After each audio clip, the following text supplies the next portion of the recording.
5주 동안 매일 오후 3시까지 저녁 식사를 마친 후 물 이외는 아무것도 먹지 않고 다음날 오전 9시경에 아침을 먹는 18시간 의장 휴식을 반복한다면 몸에서 무슨 일이 벌어지는가? 인류가 삼시세끼를 거의 10시간에서 12시간 사이에 걸쳐 섭취하기 시작한 것은 그렇게 오래된 사건이 아닙니다. 수렵시대 생활 때는 늘 배가 고팠을 가능성이 높습니다. 그 이유는 사냥감을 늘 잡기도 어려웠을 뿐만 아니라 잡으면 보관이 어려워 빨리 먹어 없앴을 것이기 때문에 항상 배불리 지내기보다 수시로 배고픈 허전한 상태에 있었을 가능성이 높습니다. 수렵시대의 배고픔을 해결해 준 것은 농경사회로 진입한 후일 것입니다. 그렇다 해도 모든 사람에게 배고픔을 해결해 준 것은 아니었고 많은 사람은 여전히 배고라 지내는 긴 년 속의 역사였습니다. 경우에 따라 영양 부족의 긴 시대였지요.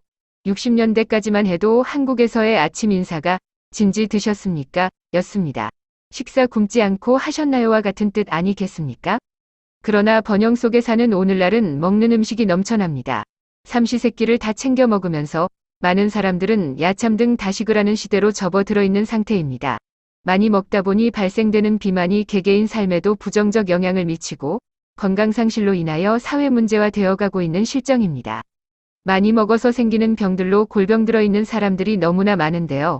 대표적인 질병이 당뇨병, 고혈압, 혈관성 질환, 심장병과 같은 거 아니겠습니까? 주로 많이 먹어서 생긴다는 E형 당뇨병은 관리에 실패할 경우 몸의 여러 장기 기능을 저하시키고 못쓰게 만들기 때문에 만병의 근원이라 우리 몸에서 떨쳐내야 할 질병인데요. 덜 먹어야 건강하게 산다며 간헐적 단식이 등장한 것도 이와 같은 문제를 극복해야겠다는 이유에서 출발했습니다. 간헐적 단식은 지금까지 여러 방법들이 소개되었으며 실험이 이루어졌습니다. 주로 인간의 DNA와 70% 동일한 초파리와 설치류 등 곤충, 동물들을 대상으로 한 시험 결과 덜 먹으면 수명이 길어지더라는 사실은 명확히 밝혀졌습니다만 사람을 대상으로 한 실험은 제대로 된 것이 부족했는데요. 사람을 대상으로 체계적인 간헐적 단식 실험을 미국 엘라베마 대학의 코트니 피터슨 고스팀이 실시하였기에 과정과 결과를 살펴보겠습니다. 피터슨 팀은 5주 동안 매일 6시간만 식사, 18시간은 무료에는 단식하는 ETRF, Early Time Restricted Feeding 프로그램을 주축으로 실시하였습니다. 6시간 동안 섭취를 하되 오후 3시 이전에 일찍 저녁 식사까지 끝내는 그룹과 3시 이후에 식사를 종료하는 다른 그룹을 대상으로 관찰하였습니다. 실험 결과 오후 3시 이전에 저녁 식사를 끝낸 사람들의 몸에서는 좋은 방향의 여러 변화가 발견되었습니다만 저녁에 식사를 하고 낮 시간에 단식을 한 사람들은 변화가 없었음이 밝혀졌습니다. 오후 3시 이전에 저녁 식사를 끝낸 사람들은 첫 번째 인슐린 감수성이 증가했습니다.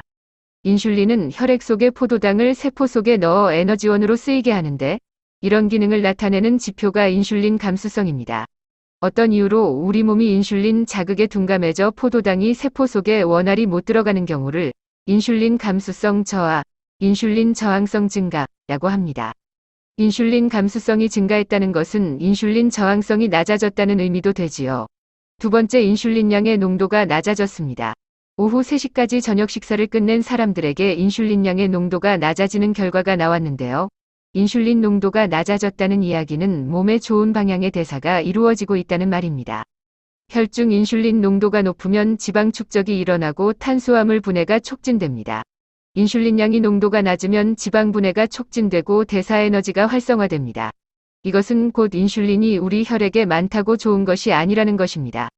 세 번째, 베타세포의 반응성이 개선되었습니다. 베타세포는 인슐린을 생성하는 중요한 역할을 하는데 인슐린을 합성하고 저장 및 분비하는 곳입니다. 역할의 기능이 개선되었다는 의미입니다. 네 번째, 혈압을 낮춥니다. 혈압은 정상 범위 안에서 낮아질수록 심장과 뇌혈관, 신장혈관에 좋습니다. 상당한 수치의 하락 결과가 나왔습니다. 다섯 번째, 산화 스트레스를 개선시켰습니다. 몸에 염증을 유발하여 암을 일으키고 노화를 촉진시키는 원인 중 하나로 지목되는 산화 스트레스를 줄입니다.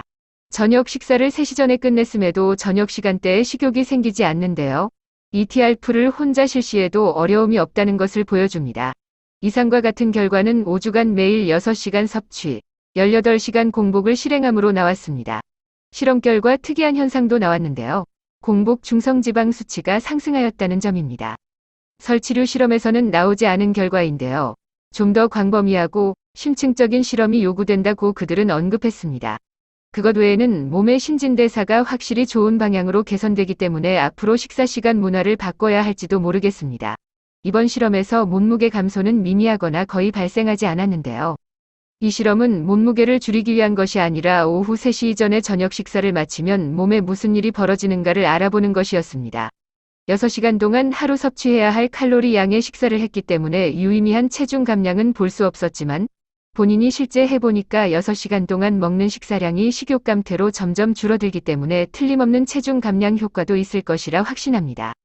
이 실험을 내 몸에 적용시키면서 느낀 것은 처음 2에서 3일만 저녁에 배고픔이 조금 있었지 그 이후로는 배가 부른 느낌 때문에 밤에 식욕을 느낄 수 없었습니다.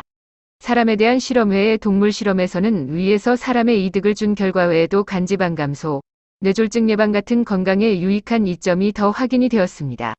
분명한 것은 짧은 기간이라 할지라도 당뇨 전 단계에 있다고 혈액검사에서 진단받은 사람은 당장 시행하면 큰 도움을 받을 것이라는 점입니다. 실행하기에 어렵지 않습니다. 당뇨병이 걱정되고 고혈압으로 고생하는 분들은 해보시기 바랍니다. 단, 당뇨병 환자 분들은 저혈당 쇼크 문제 등 챙겨야 할 부분들이 있으므로 의사와 상의해서 하시기 바랍니다. 감사합니다. 김명갑TV였습니다.